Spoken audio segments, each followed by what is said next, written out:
안녕하세요. 지식창고입니다.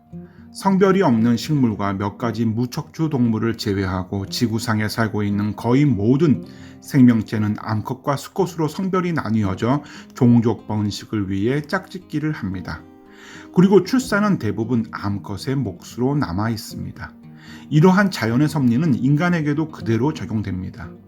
종종 뉴스 매체를 통해 다루어지는 임신한 남자라는 타이틀의 경우에도 정확히 말하면 남성으로 성전환을 한 여성들입니다. 하지만 모든 법칙에는 예외가 있듯이 자연계에서도 수컷이 임신과 출산을 담당하는 동물이 있습니다. 그건 바로 해마입니다. 해마를 제외하면 수컷이 임신과 출산을 하는 경우는 없습니다. 하지만 세상에는 가끔 자연의 섭리를 벗어난 예외가 있는 것처럼 인간의 남성이 해마처럼 뱃속에 태아를 갖는 것이 가능할까요? 남자가 임신을 할 수 있다는 내용을 소재로 다룬 1994년 방영된 코미디 영화 주니어를 기억하시나요? 당시 근육민이었던 아놀드 슈와츠제네거가 임신한 남자 역을 맡아 화제가 된 작품입니다.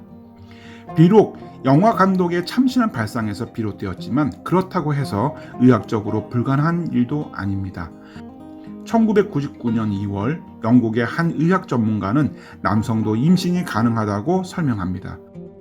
그의 말에 따르면 산모의 뱃속에서 태반이 형성될 즈음 태반을 남성의 뱃속에 이식할 수 있고, 이렇게 이식된 태반은 지속적으로 태아에게 영양을 공급받고 내부 장기와 연결될 수 있다고 설명하였습니다.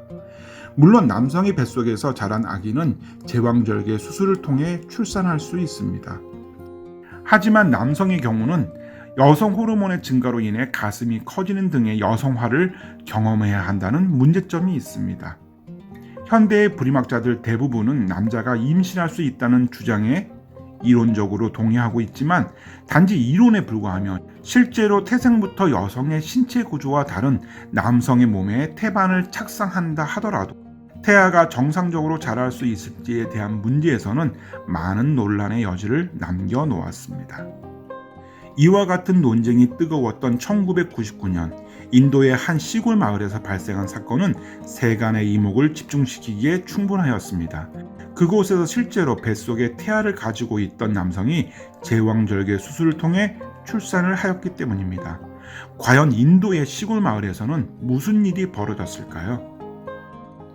인도의 한 시골 마을에 살고 있던 36살의 산주 바카트라는 남성은 어린 시절부터 임신한 것처럼 배가 불러 있어 고통을 호소하였지만 병원에 가서 검진을 해볼 엄두를 내지 못할 만큼 가난하였기에 하루하루 고통을 버티며 살 수밖에 없었습니다.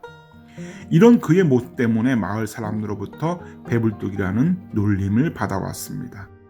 그러던 어느 날 심한 복통과 호흡곤란으로 인해 쓰러지자 마을 사람들은 그를 뭄바이 인근에 있는 타타 기념병원으로 긴급 후송하였으며, 의사는 그의 남산만한 배를 보고 뱃속에 종양이 있을 거라 추측하고 수술을 실시하였습니다. 하지만 그의 뱃속에는 종양이 아닌 태아가 자리잡고 있었습니다. 이러한 산주 바카트의 사연은 지역 신문을 통해 임신한 남자라는 제목으로 보도되어 세상에 알려지게 됩니다. 하지만 전문가들은 이것을 임신이 아닌 의학 미스터리 중의 하나인 기태류라 밝혔습니다. 기태류란 태아의 몸속에 또 다른 태아를 품고 태어나는 현상을 말합니다. 산모의 뱃속에 있는 수정란이 쌍태아로 분열되는 과정에서 한쪽의 성장 속도가 더디어 다른 한쪽에 포함되는 경우인 것입니다.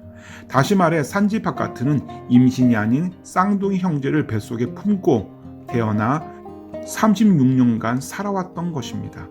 어떻게 태반이 없는 남자의 몸에서 태아가 지속적으로 영양분을 공급받아 살아남았을까요? 태아와 산주 바카트는 탯줄과 비슷한 구조를 가진 선으로 연결되어 있었으며, 태아는 바카트의 체내에 있는 혈액 공급으로 생명을 유지하여 왔습니다. 하지만 태아가 성장하면서 과다한 혈액 공급을 필요로 하자 숙주인 바카트가 이를 견디지 못하고 쓰러지게 된 것입니다. 산주 바카트처럼 기티류를 가진 사람들은 흔한 경우는 아니지만 종종 학계에 보고되고 있습니다. 하지만 의학계에서는 왜 이런 현상이 일어나는지 아직까지도 풀리지 않는 수수께끼로 남아 있습니다. 지금까지 지식창고였습니다. 끝까지 시청해 주셔서 감사합니다.